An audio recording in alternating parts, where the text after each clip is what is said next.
मित्रांनो, घरोघरी मातीच्या चुली या मालिकेच्या लेटेस्ट एपिसोडमध्ये पुढे आपण असं पाहणार आहोत की इकडे सौमित्र आई जानकीला म्हणत असते की आता ह्या प्रॉपर्टीचे आणि ह्या घराचे 4 हिस्से झालेच पाहिजेत. ज्यावेळेस असं होईल त्यावेळेसच हिच्या जीवाला शांतता लाभेल. त्यावेळेस जानकी म्हणते, नाही आई, असं जर झालं तर माझा जीव तुम्हाला आठवतंय का, ज्यावेळेस मी नवीन लग्न करून ह्या घरामध्ये आले होते त्यावेळेस मला नानांनी एक माळ दिली होती, रणदिवेच्या घरांची पारंपरिक पिढीजात माळ. आणि तुम्ही मला त्यावेळेस एक फारच मौल्यवान गोष्ट सांगितली होती.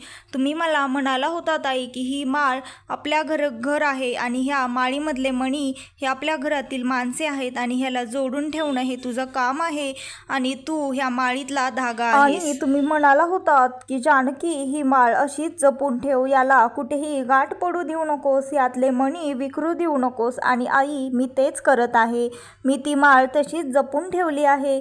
मी आपलं घर असं तुटू देणार नाही. कमाल आहे जानकी, तुला अजूनही हे सर्व लक्षात आहे. पण ती माळ आणखी तशीच नाहीये. ती माळ केव्हाच तुटली आहे आणि त्यातले मणीही केव्हाच विखुरलेले आहेत. कारण याचं फक्त एकच, ज्या धाग्यावर मी विश्वास ठेवला ना, तो धागाच कच्चा निघाला आणि त्यामुळेच आता आपण कधीच एकत्र येणार नाही. हे घर म्हणून कधीच राहणार नाही. त्यानंतर जानकी म्हणते, आई माझं ऐकून तर घ्या.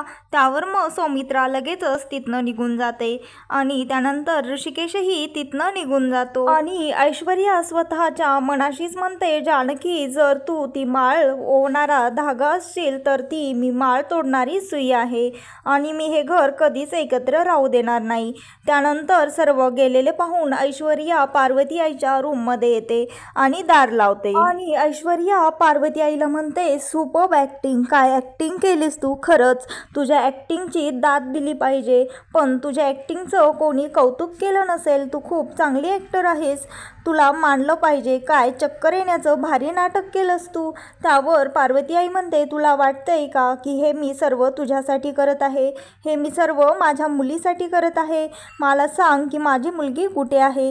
त्यावर पार्वती म्हणते, काय ग सारखं मुलगी मुलगी मुलगी लावून ठेवलेस. तुला सांगणार आहे, एकदा सांगितलं ना. आणि काय ग तू म्हणतेस की माझ्या सांगण्यावरनं करत नाहीयेस, तर मग चक्कर आली, हे नाटक तू कोणाच्या सांगण्यावरनं केलंयस. त्यावर मग ती पार्वती आई म्हणते, हे फक्त मी माझ्या मुलीचा पत्ता लागेपर्यंतच करणार आहे.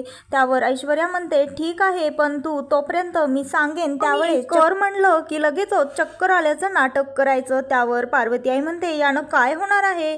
त्यावर ऐश्वर्या म्हणते, किती गती घाई, तुला काही दमच नाहीये.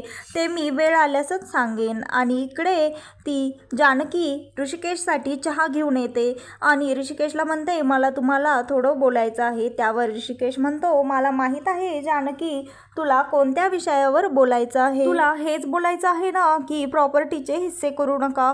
पण जानकी, हे तर आज होणारच. घराचे आणि प्रॉपर्टीचे हिस्से तर आज नक्कीच होणार. कारण जर मी असं केलं नाही तर सौमित्रा आईला वाटेन की मला तिच्यापेक्षा जास्त प्रिय प्रॉपर्टी आहे. त्यावर जानकी म्हणते, तुम्हाला हे सर्व करताना काहीच वाटत नाही का. त्यावर ऋषिकेश म्हणतो, असं नाहीये जानकी, मला फार त्रास होत आहे यातून, मला फारच वाईट वाटत आहे.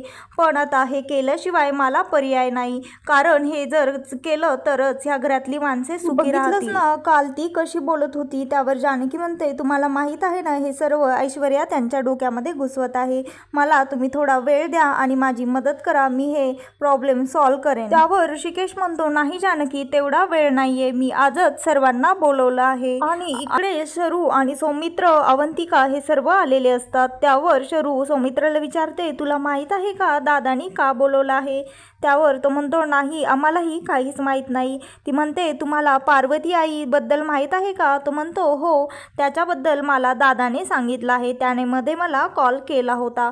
त्यावर मग शर्वरीचा नवरा म्हणतो, आपण आज जाऊन बोलूयात का. सौमित्र म्हणतो, मला वाटत नाही की दादाने त्या कारणासाठी बोलवलं असेल. मग शर्वरीचा नवरा म्हणतो, मग कोणत्या कारणासाठी बोलवलं असेल. तेवढ्यातच तिथे येतो आणि सौमित्र त्याला विचारतो, दादा काही झालं आहे का आजही. त्यावर ऋषिकेश म्हणतो, आणखी तर काही झालं नाही, पण लवकरच होणार आहे.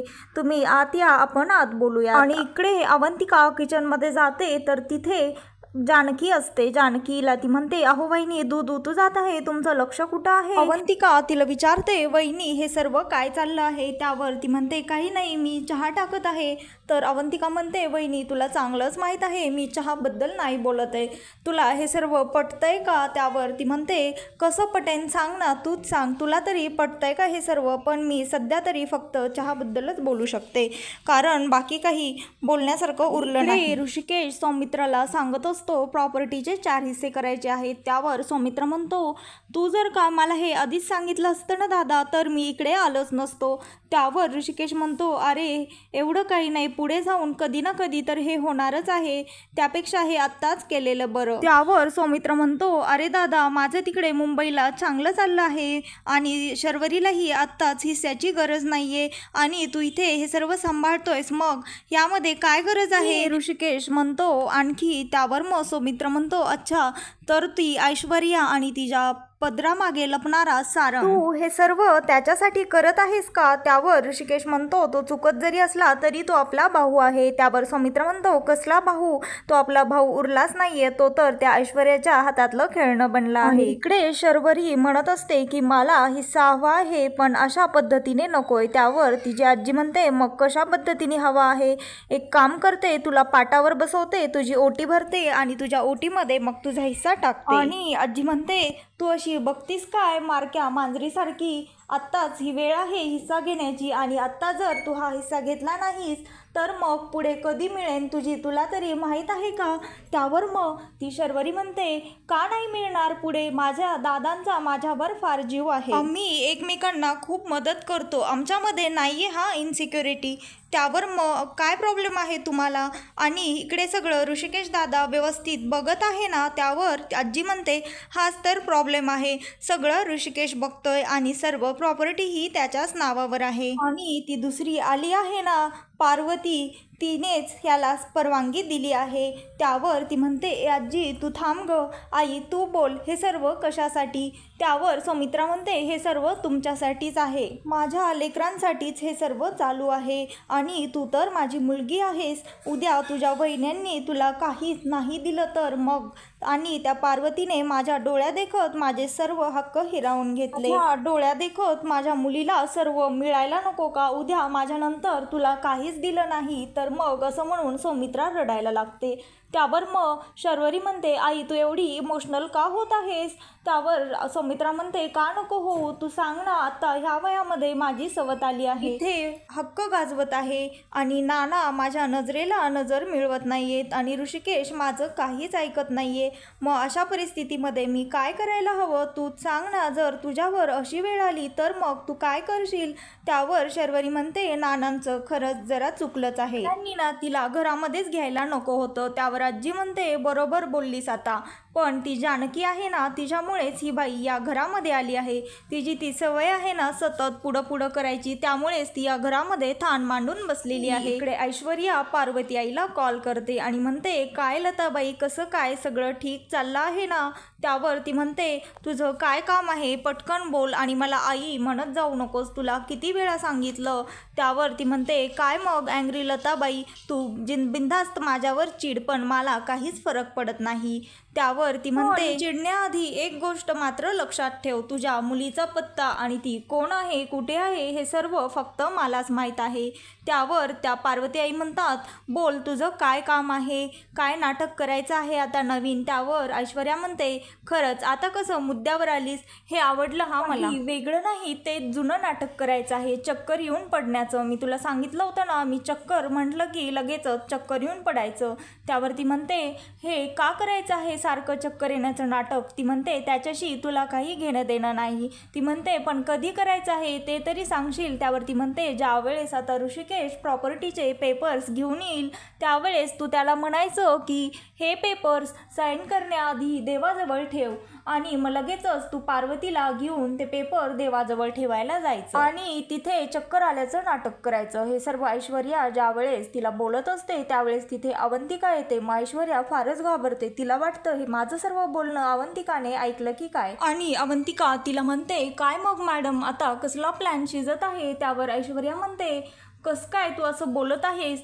तर आणि तू इथे कसं काय, त्यावर ती म्हणते मला इथे येण्यामध्ये काहीच इंटरेस्ट नाही आहे, पण तुला फार कॉल ट्राय केले पण तुझा कॉल बिझी येत होता, त्यासाठी मला तुला बोलवण्यासाठी इथे पाठवलं आहे, मी फक्त तेवढाच मेसेज द्यायला आली आहे, नाहीतर मी इथे कधीच आले नसते, कारण मला तुझं तोंड बघण्याची इच्छा नाहीये. त्यावर मग ऐश्वर्या म्हणते झालं का आता सांगून, तर मग निघ तू आता. त्यानंतर अवंतिका तिथनं निघून जाते आणि ऐश्वर्या स्वतःशीच म्हणते ह्या फुटका डिनर सेट इथे नाही आहे तेच बरं आहे, पण ह्यानंतर या घरामध्ये कोण राहणार कोण नाही याचा सर्वस्व डिसिजन ऐश्वर्याच घेणार आहे. आणि सर्वजण खाली हॉलमध्ये एकत्र आलेले असतात. त्यावर ऋषिकेश प्रॉपर्टीचे पेपर घेऊन येतो आणि म्हणतो नाना सर्व काही ठरल्याप्रमाणेच झालं आहे आणि आपल्या वकिलांकडनंच आपल्या प्रॉपर्टीचे आणि घराचे समान 4 हिस्से केलेले आहेत, तरीही कोणाला काही बघायचं असतील पेपर तर बघून घ्या. आणि तेवढ्यातच सौमित्र म्हणतो ऋषिकेश दादा थांब, मला तुझ्या आधी थोडंसं काहीतरी सर्वांशी बोलायचं आहे, मला या प्रॉपर्टीमध्ये काहीच इंटरेस्ट नाही आहे, माझं आणि अवंतिकाचं तिकडे चांगलं चालू आहे आणि मला मुळात शेती आणि बिझनेसमधलं फारसं कळतही नाही आहे आणि आमचं तिकडे चांगलं चालू असल्यामुळे मला ह्या प्रॉपर्टीमध्ये हिस्सा नको आहे आणि मुळात मला हे असं काही पटतही नाही आहे.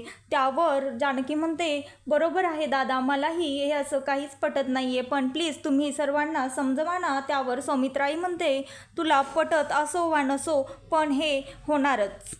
तर मित्रांनो, घरोघरी मातीच्या चुली या मालिकेच्या पुढच्या भागामध्ये आपल्याला असं पाहायला मिळणार आहे की इकडे ऋषिकेश त्या पेपरवर साईन करत असतो आणि त्याला पार्वती आई थांबवते आणि म्हणते ऋषिकेश साईन करण्याआधी ते पेपर्स तू देवघरामध्ये ठेव, आणि ठरल्याप्रमाणे ती जानकीला ते पेपर्स देते आणि देवघरामध्ये ठेवायला सांगते आणि तीही तिच्यासोबत जाते. आणि ज्यावेळेस ती पेपर त्या देवघरामध्ये ठेवते त्यावेळेस पार्वती आई चक्कर येण्याचं नाटक करते आणि मग लगेचच ती जानकी तिला पाणी आणायला जाते आणि तेवढ्याच वेळामध्ये ती ऐश्वर्या ते पेपर्स बदली करते आणि त्यानंतर मग लगेचच ऋषिकेश त्या पेपरवर साईन करायला घेतो आणि मग लगेच पार्वती आई म्हणते ऋषिकेश थांब, साईन करण्याआधी मला तुला एक गोष्ट सांगायची आहे, आधी ते पेपर्स तू सर्वांना दाखव, वाचू दे. त्यावर मग जानकी म्हणते हो हे बरोबर आहे पार्वती आई, तुम्ही अगदी बरोबर बोललात. त्यावर सौमित्रा आईला जानकीचा राग येतो आणि ती म्हणते तुला तर त्या खोट्या सासूचाच पुळका आहे, ती जो शब्द बोलेन तोच तुझ्यासाठी आणि ऋषिकेशसाठी खरा. तर मित्रांनो, यापुढे काय ट्विस्ट येणार आहे, खरंच ऋषिकेश त्या पेपरवर सही करेन का की तो पेपर सर्वांना वाचायला देईल आणि ऐश्वर्याचा प्लॅन फसेल का, हे सर्व पाहण्यासाठी आत्ता चॅनलला लाईक शेअर आणि सबस्क्राईब मात्र नक्की करा.